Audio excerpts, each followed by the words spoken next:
Hey, good morning, everybody. This is First Warn Storm Team Chief Meteorologist Brad Panovich. Here's your update on what is going to be Hurricane Michael here very shortly. I'm waiting for the 11 a.m. advisory to come in, but I don't expect any surprises. It'll likely become a hurricane here with the 11 a.m. advisory, and there's probably going to be a little subtle shift in the track. I'll show you why. But overall, the impacts for the Carolinas remain unchanged, except for a couple little caveats, which I'll talk about here briefly. Here's a look at the visible satellite image. You can see the high-res imagery. Again, just for reference, this is the Yucatan Peninsula, Mexico. This is Cuba.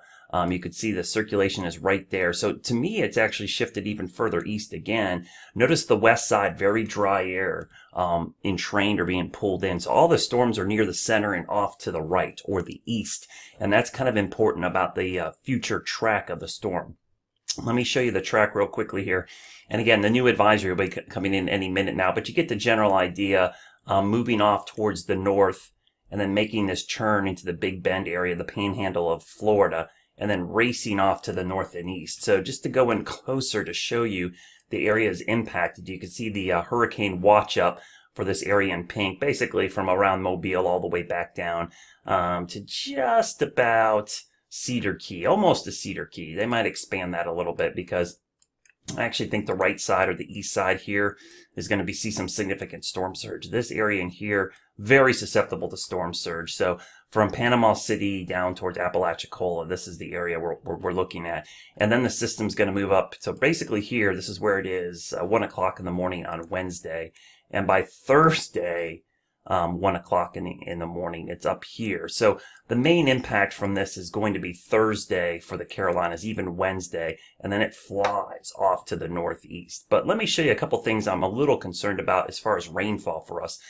Because we've got this trough. The steering mechanisms in the atmosphere are pretty clear. You can see our trough coming in like this. High pressure here, which is spinning clockwise. So you can see the storm's going to do this.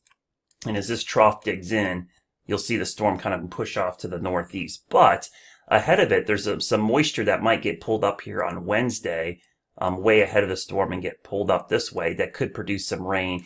And that could kind of get things soaked a little bit. And then once the hurricane remnants or the tropical storm, whatever it is at the time it passes over us, the rainfall is the big concern. This could cause some additional flash flooding. So that's certainly the possibility that we have to keep a really close eye on as it moves up here. Because if you look at the 7-day rainfall forecast, a couple things pop off at you.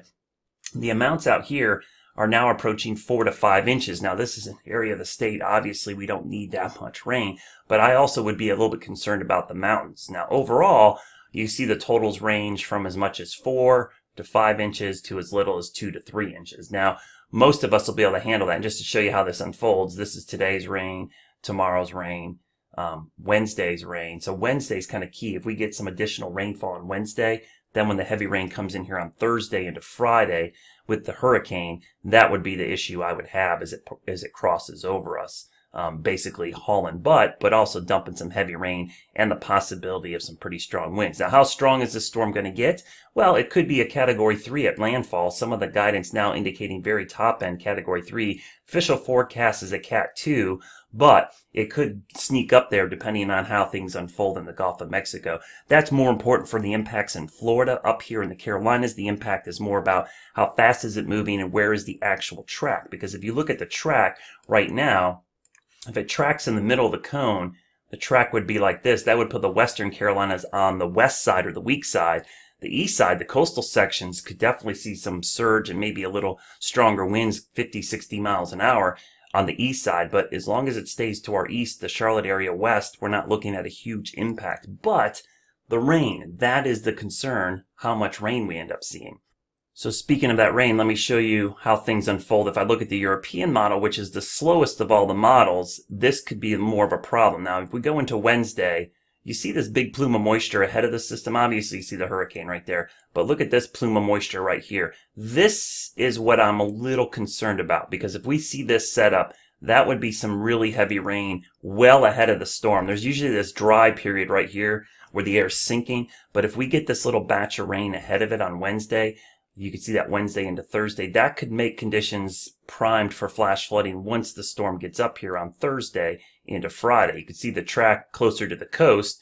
Obviously, that puts the Western Carolinas in less of a threat, but anywhere along this track here, the heavy rain threat would be really problematic. So this is a solution we have to keep an eye on, because if that develops like that with the heavy band on Wednesday and then the heavy band with the storm itself tracking right over us, then flash flooding would be a big concern. And it certainly wouldn't take much to cause flash flooding in this setup. So flooding is going to be our biggest concern, and some wind. There will be some wind up to 40 or 50 miles an hour. But I think the rain, obviously, for all of us in the Carolinas know, the rain is our biggest concern with this system, because of the recent rainfall from Florence, just a couple weeks ago. It wasn't that long ago at all. So, the potential for some heavy rain associated with this moving in these areas would be a big concern. Now, here's the good news. I showed it to you briefly. The backside of this storm, we're going to see much colder weather move in, because once the storm moves on, a cold front moves through. So Friday, this cooler air starts to move in on the backside, and by the weekend,